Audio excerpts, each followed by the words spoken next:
Yo, what it do, YouTube? It's your boy ColtsTalk. We are back with another video. Today, we're going to be talking the Indianapolis Colts versus the Pittsburgh Steelers on Saturday. This is a Saturday game, and it's pretty much almost a night game. It's going to be dark outside, so hopefully, pray for me to stay awake during this game. But we are here to talk another game.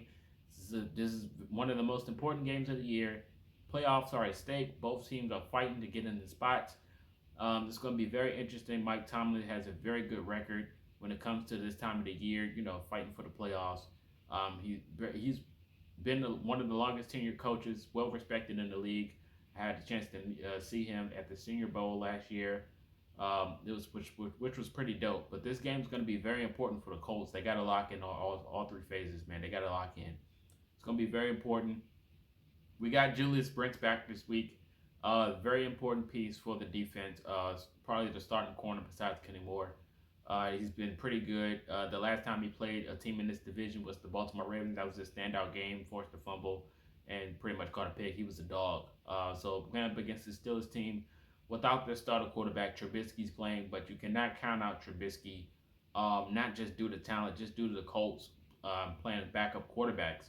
It's very questionable when they go up against backup quarterbacks. I remember going to the game against the New York Jets in Indy Thursday night, I believe, and Josh Johnson pretty much threw for 400 yards, and he was the backup. So it was pretty interesting to watch. But the Colts, man, this team are road warriors, so that doesn't really put fear in my heart. But the way that they played last week against Jake Browning and the Cincinnati Bengals without Joe Burrow, definitely questions my thoughts going into this game. The defense just wasn't really hitting like it used to. It was some poor tackling being displayed. The pass rush just wasn't there for the Colts.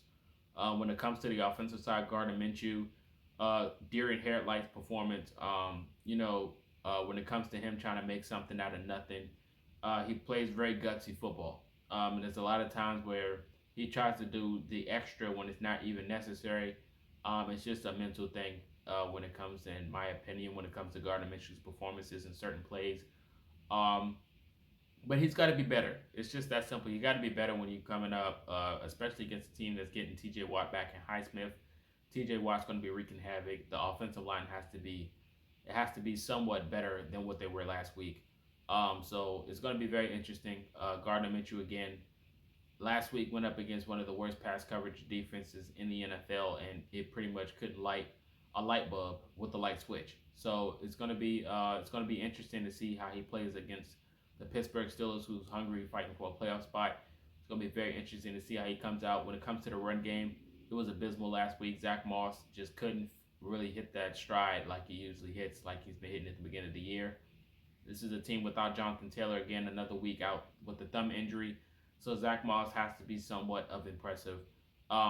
He's still a dog at heart in my mind. But he just has to be better than what he was last week. I feel like he can hit a stride next week. So those are the two most important players when it comes to me giving my thoughts on the predictions with this upcoming matchup against the Pittsburgh Steelers, Gardner Minshew and Zach Moss. They just have to give you something instead of what they did last week. Of course, we had high hopes going into the half last week against the Bengals. The game was tied. It was like, all right, there's a chance, but the Bengals just took off. A lot of people like to blame the penalties and the flags with the referees, but when you're playing games like this, when the refs, got a lot in their plate, like they do every week, you can't really look at the refs, man. You just got to play polished football. You got to be polished. You got to make sure you got to stay disciplined, especially when it comes to the holding calls or the neutral zones, infractions, offsides. You have to be better. It's just that simple. So like I said, I do have high hopes because they are a Road Warriors team. I do expect them to have a better performance than they did last week. Even though the Steelers are pretty much a more favorable opponent than the Bengals without Joe Burrow, I do think they have a legit chance of winning this game. The playoffs are at stake. This is a big game for both teams. And this really shows you the dynamic of what the Colts are supposed to be looking like. It's going to be a playoff atmosphere, I'm pretty sure. This game's going to be televised. This game's going to be one of the most watched, I'm pretty sure, because it's like a 3-game slate. So a lot of people are going to be tuning into this game. Hopefully it's a good game and not a dead one. So we're going to be seeing if the Colts are really here to play, real football. It's going to be a playoff atmosphere. Like I said, it's going to be both teams gritty, willing to fight.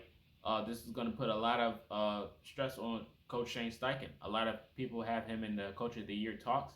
This is one of those games where he really shows if he's really about it or not. And Coach Shane Steichen has been a dog all year, in my opinion.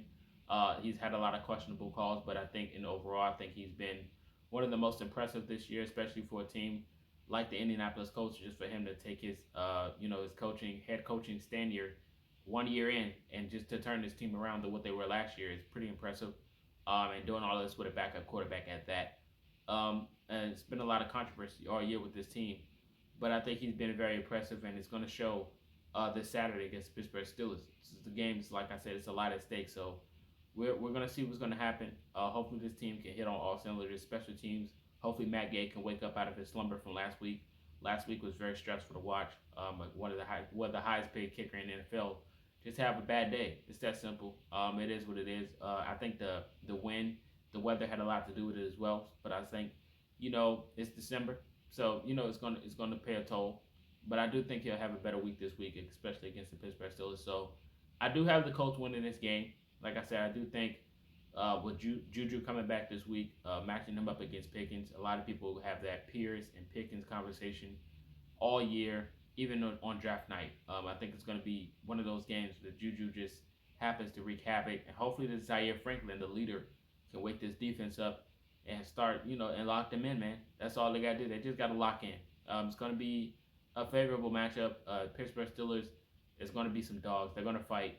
Well, no matter who's at quarterback, I just think the Colts have to stay composed and just come out striking. It is what it is. They got to come out. They can't come out flat, because once you come out flat, it's going to be a long day. So once they do that, like I said, them being road warriors and it being almost a night game, I think the Colts are going to give the Colts fans something to root for, and that's what I hope. So we're gonna see how it turns out, but I do have the Colts winning. Scores in my prediction should be 17-13. It's gonna be a low scoring game. Both teams are not 100%, so it's gonna be iffy. But I think both defenses are definitely gonna have a very good day. But I do think the Colts can favor it, just because I love the special teams, the Gunners, man. The special teams for the Colts are definitely gonna be one of my favorite spots going into Saturday. So I do have the Colts winning 17-13. You guys give me your score predictions in the comment section. Who do you think's going to win? Who's going to stand out? And tell me why. Braden Smith's been battling injury all week. They called Jared Verhill to the practice squad. He's been in the Colts, locker room before. He was on call a few years ago, and it was last minute. And, Quentin Nelson was pretty much a coach by ear, pretty much feeding him the plays of what to do. And Jared Verhill is very impressive. So if they can call him, that means something's up. So we'll see later on what that is about, if he gets caught up to the main roster or not. But you guys let me know your full thoughts in the comment section. This is Marcus, and until next time, you've been Culture Shock.